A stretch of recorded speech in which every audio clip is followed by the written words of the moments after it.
أعوذ بالله من الشيطان الرجيم بسم الله الرحمن الرحيم நஹ்மதுஹு வ நுஸல்லி அலா ரசூலில் கரீம் அம்மா பஅத். அன்பார்ந்த சகோதர சகோதரிகளே, தாய்மார்களே, பெரியோர்களே, அல்லாஹ்வுடைய மிகப்பெரும் கிருபையினால் ரமலானுடைய கடைசி பத்தில் கடைசி இரவுகளில் வந்தடைந்திருக்கின்றோம். அல்லாஹ் நாடினால் இன்னும் 1 அல்லது 2 நாட்களில் பிறநாளை சந்திக்க இருக்கின்றோம்.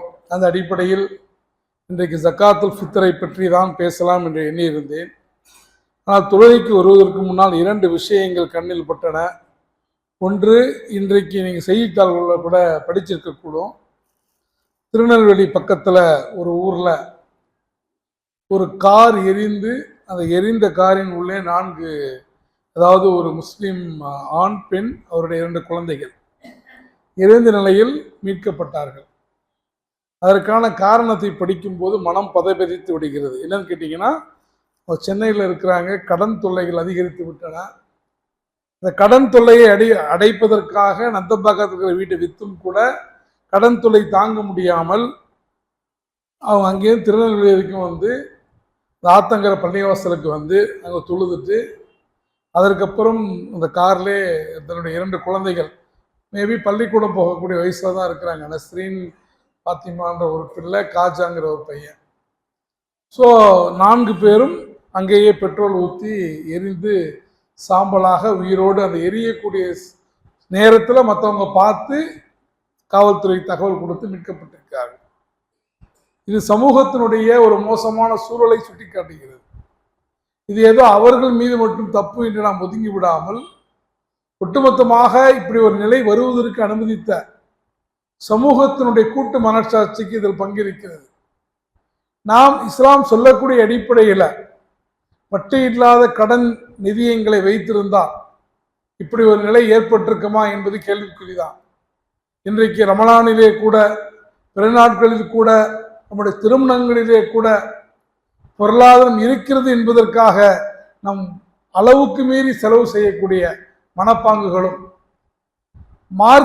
மார்க்கம் என்ற பெயரிலே செய்யப்படக்கூடிய வீண் விரயங்களும் ஒரு விதத்தில் இப்படிப்பட்ட சூழ்நிலைக்கு அவர்களை பொறுப்பாளர்களாக ஆக்குகின்றன என்பதை நம்மால் மறுக்க முடியாது. அதே போல இஷா தொழுகைக்கு முன்னாடி எதேச்சியாக நான் வாட்ஸ்அப்பில் நார்மலாக ஸ்டேட்டஸ்லாம் பெரும்பாலும் பார்க்க மாட்டேன். எதேச்சியாக வாட்ஸ்அப்பில் ஸ்டேட்டஸ் பார்க்கக்குள்ள என்னோட நண்பனுடைய ஸ்டேட்டஸில் மரணம், உலகை விட்டு பிரிந்தான்னு போட்டு எனக்கு ஷாக் ஆகிடுச்சு.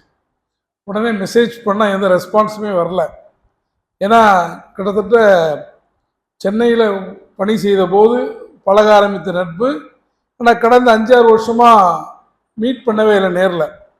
உள்ள வேறு ஏதாவது இருக்குன்னு நினச்சி அப்புறம் ஃபோன் பண்ணி கேட்டால் 3 நாட்களாக அந்த ஹார்ட் வந்து நிறைய பிரச்சனை இருந்திருக்கு. ஆனால் வீட்டில் சொல்லாமலேயே சொன்னால் மனசு வருத்தப்படுவாங்க அப்படின்னு இருந்திருக்காப்புல. 27 அன்னைக்கு துருவுக்குள்ளே கீழே விழுந்திருக்காப்புல முடியாமல். அதுக்கப்புறம் மருத்துவமனைக்கு போனாங்க அப்படின்னா ஹார்ட் பம்பிங் ஆகலை, இப்போ தான் அசருக்கு வந்து அடக்க செஞ்சோம் அப்படின்னாங்க. ஒரே வயது தான், சம வயது. இதெல்லாம் சாதாரணமாக மரணிக்கக்கூடிய வயது அல்ல என்று நாம் இதுவரைக்கும் நினைத்திருந்தோம். இந்த ரமலான்லேயே நிறைய உறவுகளை, நிறைய சொந்தங்களை இழந்து கொண்டிருக்கிறோம். அப்போ இந்த லைலத்துல் கத்ருடைய இரவில் நாம் சில விஷயங்களை புரிந்து கொள்ள வேண்டும். என்னன்னு கேட்டீங்கன்னா, இந்த உலகம் என்பது நிலையானதல்ல. நாம் ஒரு நிலையற்ற உலகத்திலே வாழ்ந்து கொண்டிருக்கிறோம். அல்லாஹ் ரப்பல் ஆலமீன் திருமறை குர்ஆனிலே சொல்லுகின்ற அடிப்படையில் இந்த உலக வாழ்க்கை என்பது வெறும் விளையாட்டும் வேடிக்கையும் தவிர வேறு இல்லை. இந்த யதார்த்தத்தை நாம் சரியாக உள்வாங்கிக் கொள்ள வேண்டும். இல்லைன்னா திடீரென்று நம்மை உறவுகள் பிரிந்து விடும்போது, அல்லது நாம் அவர்களை பிரிந்து விடும்போது நம்மால் தாங்க முடியாது. 6 வருடங்களாக பார்க்காத நட்புக்கு இன்னைக்கு வரைக்கும், அந்த நிமிடம் வரைக்கும் அதிலிருந்து என்னால் மீற முடியவில்லை என்று இருக்கும்போது, அவர்களுடைய குழந்தைகள், அவர்களுடைய மனைவி, மக்கள், குடும்பத்தினர்கள் எந்த அளவு கஷ்டத்தை அனுபவிப்பாங்கன்றதை நம்ம புரிஞ்சு கொள்ளலாம். அப்போ எப்போ அதை நம்ம ஓவர் கம் பண்ண முடியும் அப்படின்னா, நிச்சயமாக இந்த துனியா என்பது நமக்கான ஒரு சோதனை களம். இந்த துனியா என்பது நிரந்தரம் இல்லாதது. இந்த துனியா என்பது எப்படி ஒரு எக்ஸாம் பேப்பரில் 3 மணி நேரம், 3வது மணி நேரம் உங்கள்கிட்ட பேப்பர் பிடுங்கப்பட்டு விடுகிறதோ, அங்கேயாவது 3 மணி நேரம்னு உங்களுக்கு தெரியும். இங்கே அதுவும் தெரியாது. கொஸ்டின் பேப்பர், ஆன்சர் பேப்பர் கொடுக்கறது மட்டும் தான் தெரியும். எப்போது பிடுங்கப்படும் என்று தெரியாத ஒரு நிலையில்லாத வாழ்க்கையில நாம் வாழ்ந்து கொண்டிருக்கிறோம். அப்ப இந்த நிலையில்லாத வாழ்க்கையில நம் மனசுக்குள்ள இத்துணை குரோதங்களையும் இத்தனை வெறுப்புகளையும் இத்துணை வஞ்சங்களையும் வைத்து நம்முடைய உள்ளத்தை மாசுபடுத்தி கொண்டிருக்கிறோம் என்று இந்த லைலத்துல் கத்ருடைய இரவிலாது உணர்ந்து நம்முடைய உள்ளத்தை சுத்தப்படுத்துவதற்கு நாம் முயற்சி செய்ய வேண்டும். எந்த அளவுக்கு அதிகமாக நன்மைகள் செய்ய முடியுமோ, தீமைகளை குறைத்து கொள்ள முடியுமோ, அதற்கான வாய்ப்புகளை தேட வேண்டும். இரண்டாவது, நம்ம எல்லாரும் மறக்கிற ஒரு விஷயம் என்னன்னா உடல் நலன். ஏன்னா இந்த உலகத்தில் அல்லாஹு தாலா நிலையற்ற உலகில் அல்லாஹு தாலா நம்ம ஒரு முஸ்லீமுக்கு, ஒரு மூமினுக்கு, ஒரு மனிதனுக்கு கொடுத்திருக்கூடிய நிகமத்துகளில் ஆக சிறந்த ஒன்று உடல் நலன். ஒரு மனிதன் ராகத்தாக இருந்தால்தான், உடல் சரியாக இருந்தால்தான் அவனால் தொழ முடியும், நோன்பு நோக்க முடியும், தர்மம் கொடுக்க முடியும், சதக்கா கொடுக்க முடியும், ஹஜ் செய்ய முடியும், இன்ன பிற நன்மையான காரியங்களை செய்ய முடியும். அல்லாஹ்வுடைய தூதர் ஸல்லல்லாஹு அலைஹி வஸல்லம் ரொம்ப தெளிவா சொல்றாங்க, இறைவன் உங்களுக்கு 2 அருட்கொடைகளை வழங்கி இருக்கிறான். அதுல நிறைய பேர் என்ன பண்ணிருக்கீங்க, அதை சரியாக பயன்படுத்தாமல் நஷ்டத்திற்கு உள்ளாக்குகிறீர்கள்.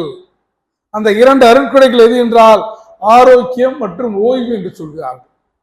உங்களுக்கு கொடுக்கப்பட்டுள்ள ஆரோக்கியம், நீங்கள் ஆரோக்கியமாக இருக்கும் போதே நன்மையான காரியங்களை செய்து கொள்ள பழகி கொள்ள வேண்டும். ஆரோக்கியம் கெட்டுவிட்டால் உள்ளம் நினைத்தாலும் நம்முடைய உடல் அதற்கு இடம் கொடுக்காது. அதே போல உங்களுக்கு ஓய்வு கிடைக்கும் போது அந்த ஓய்வை சரியாக பயன்படுத்திக் கொள்ளுங்கள்.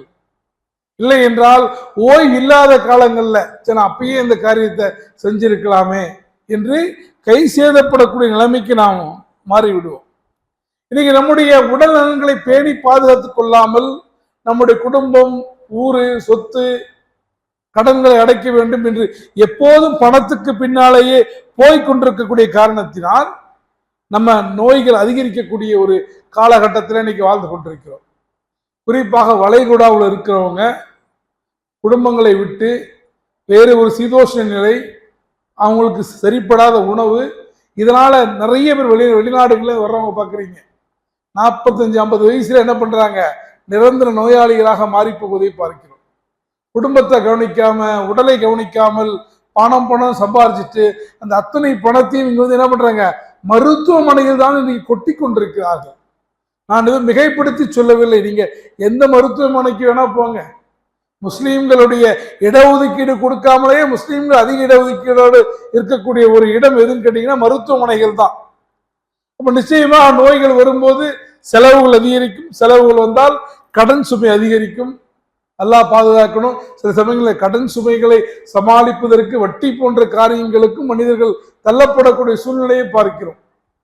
அதுதான் இந்தியாவுடைய ஃபிக்ஹு கவுன்சில் ஒரு தெளிவான ஃபத்வா கொடுத்தது. என்னன்னா, யாராவது மருத்துவ காரணங்களுக்காக யாராவது அதாவது தன்னுடைய உயிர் போகக்கூடிய அந்த ஒரு சூழ்நிலைக்காக அவங்க வட்டி வாங்கியிருந்தாங்கன்னா உங்களுடைய ஜக்காத் பணத்தை கொடுத்து அந்த மாதிரி காரியங்களுக்கு மட்டும், பொதுவான வட்டிகள்ல அவங்களை அந்த வட்டியிலிருந்து நீங்க என்ன பண்ணலாம், விடுவிக்கலாம் என்பதாக.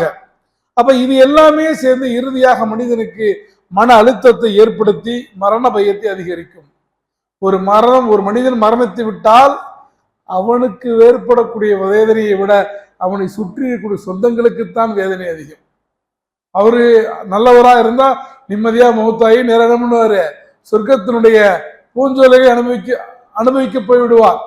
ஆனால் அவரை நம்பி வாழக்கூடிய குடும்பம் தான் ரொம்ப கஷ்டப்படும். ஒரு முஸ்லீமாக தொழுவது எப்படி நமக்கு கடமையோ, நோன்பு எப்படி கடமையோ, சம்பாதிப்பது எப்படி கடமையோ, என் குடும்பத்தை பாதுகாப்பது எப்படி கடமையோ, அதுபோல என் உடல் நலனை பாதுகாப்பதும் எனக்கு கடமை என்பதை முதலில் நாம் உணர்ந்து கொள்ள வேண்டும். கண்களுக்குரிய ஓய்வை கொடுக்காவிட்டால் அதற்கும் அல்லாஹ் ரப்பல் ஆலமீன் நம்மிடத்திலே கேள்வி எனக்கு கேட்பான் என்பதை நாம் புரிந்து கொள்ள வேண்டும்.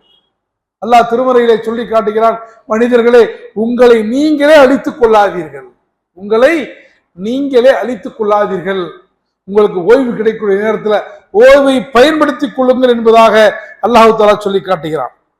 அதே போல வாழ்க்கையோட இன்னொரு பக்கத்துக்கு வாங்க. இந்த உலகத்துல கடன் வாங்காத மனிதர்கள் ரொம்ப ரொம்ப கம்மி. கடன்கிற சுமையில மடியாத மனிதர்களே இல்லை. இந்த கடன்களையும் பார்த்தீங்கன்னா சில பேர் வேற வழி இல்லாம இன்றியமையாத செலவுகள் கடன் வாங்குவது என்பது ஒரு புறம், மருத்துவ செலவு, உயிர் போகக்கூடிய செலவு, ஈவன் கல்வி செலவுகள் கூட நம்ம ஒத்துக்கொள்ளலாம். ஆனால் தேவையில்லாமல் வீடு கட்டுவதற்கு காசு இல்லைன்னா கூட பிறர் மெச்ச வேண்டும் என்பதற்காக, பிற பாராட்ட வேண்டும் என்பதற்காக பெருசா வீடு கட்டுறது.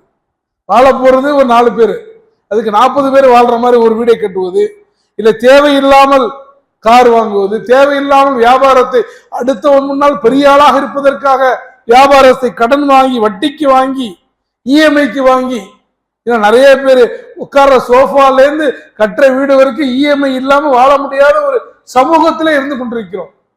வாழ்றது இன்னும் பெரிய பங்களா மாதிரி இருக்கும், உள்ள போய் பார்த்தா தான் தெரியும் நிம்மதி இல்லாத ஒரு வாழ்க்கை.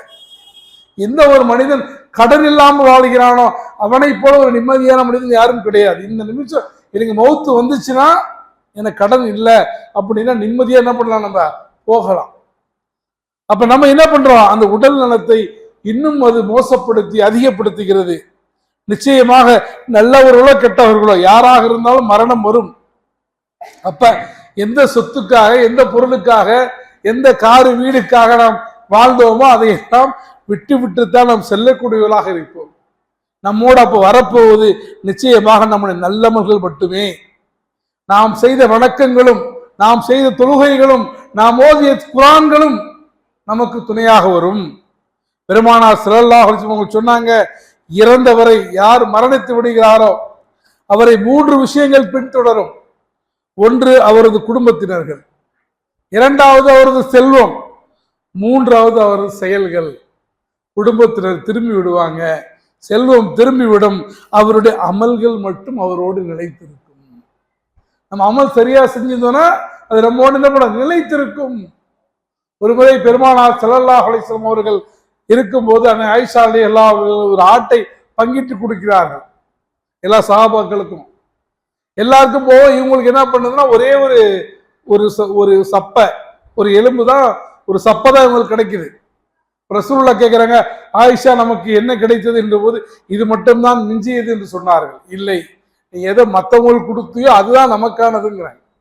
எதை மற்றவங்களுக்கு சதக்கா கொடுத்தியோ அதுதான் நமக்கானது என்பதாக பெருமானார் ஸல்லல்லாஹு அலைஹி வஸல்லம் சொல்றாங்க. அப்ப நம்முடைய கடன்கள், செலவுகள், உடல் மௌத்துடைய பயம், இதற்கு மத்தியில் இந்த லைலத்துல் கதர் இரவை நாம் சரியான முறையில் பயன்படுத்த வேண்டும். ஏனென்றால் இது 1000 மாதங்களை விட சிறந்த ஒரு இரவாக இருக்கிறது. நமது நிலையற்ற வாழ்க்கையில், நமது கடன்களுக்கும் கவலைகளுக்கும் மத்தியில் நமக்கு ஆறுதல் அளிக்கக்கூடிய, நமக்கு அபயம் அளிக்கக்கூடிய ஒரு இரவு எதுன்னு கேட்டீங்கன்னா இந்த ஒரு இரவு தான். இந்த இரவுல அதிகமா துவா கேளுங்க. உங்கள் உடல் பாதிக்கப்பட்டிருக்கிறதா, இறைவனை விட நமக்கு ஷிஃபா தரக்கூடியவன் யார்? இறைவனை விட சிறந்த மருத்துவன் யார் இருக்க முடியும்? உலகத்தில் நம்ம யார்கிட்ட வேணா போலாம் மருத்துவர்கள்ட்ட. இறைவன் நாடினால் உங்களுக்கான ஷிஃபா நிச்சயமாக கிடைக்கும். இந்த இரவிலே யாரெல்லாம் நோய்வாய்ப்பட்டிருக்கிறீர்களோ, நம்முடைய உறவுகள் யாரெல்லாம் நோய்வாய்ப்பட்டிருக்கிறார்களோ அவர்களுக்காக அதிகமாக துவா கேளுங்கள். கடன் தொல்லைகள் அதிகரிக்கிறதா, இந்த லைலத்துல் கத்ருடைய இரவுகளிலே அதிகமாக இறைவனிடத்திலே மன்றாடுங்கள். உங்களுடைய வாழ்க்கையில் செலவுகள் அதிகரித்து வருமானம் போதவில்லையா, இறைவனிடத்தில் ரிஸ்கை அதிகரிப்பதற்கு, ஹலாலான வருமானத்திற்காக, அதில் பரக்கத்து ஏற்படுவதற்காக இறைவனிடத்திலே துவா செய்யுங்கள். மரணத்துடைய பயம் வருகிறதா, என்னுடைய மரணம் நல்ல மரணமாக இருக்க வேண்டும், என்னுடைய இறுதி வார்த்தை என்பது கலிமா ஷஹாதத்தை முடிந்ததாக இருக்க வேண்டும் என்று இறைவனிடத்திலே அதிகமாக நீங்கள் துவா செய்யுங்கள். ஏன்னா அல்லாஹு ரப்புல் நாடினால் நம்ம எல்லா பிரச்சனைகளுக்கும் இறைவனால் தீர்வை கொடுக்க முடியும். எனவே அடுத்து 1 நாளோ 2 நாளோ தான் இருக்கு, ஓரிரவோ 2 இரவோ தான் இருக்கு. எனவே இந்த உலகத்துடைய கடன்கள், உலகத்துடைய சிரமங்கள், உலகத்துடைய பிரச்சனைகள், உலகத்தினுடைய ஆசாபாசங்கள் இதையெல்லாம் கொஞ்சம் ஒதுக்கி வைத்து விட்டு அடுத்து இருக்கக்கூடிய 1-2 நாட்களில் நம்முடைய உள்ளத்திற்காக அழுங்கள், நம்முடைய ஆன்மாவுடைய நோய்க்காக அழுங்கள்.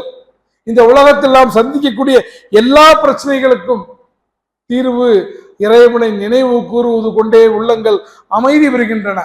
எனவே அல்லாஹ்விடத்துல அதிகமா கேளுங்க. குறிப்பா நம்ம ஆரம்பத்துல சொன்ன மாதிரி லைலத்துல் கத்ருடைய இரவை அடைந்தால் என்ன செய்ய வேண்டும் என்று கேட்கப்பட்ட போது, அல்லாஹும்ம இன்னக அஃபூவன் துஹிப்புல் அஃப்வஃப் அஃப்வன்னி, இறைவா நீ மன்னிப்பவன், மன்னிப்பதை விரும்பக்கூடியவன், எனவே என்னை மன்னித்து விடுவாயாக என்று இறைவனிடத்தில் அதிகமாக பிரார்த்தித்து நம்முடைய உடல்நலனுக்காக, கடன்களுக்காக, மரணத்தின் போது நிம்மதிக்காக நம்முடைய குடும்பத்தினருடைய ஆரோக்கியத்திற்காக, நம்முடைய பிள்ளைகளுடைய ஈமானுக்காக இன்றைக்கு விளையாட்டு பிள்ளைகளாக இருப்பார்கள்.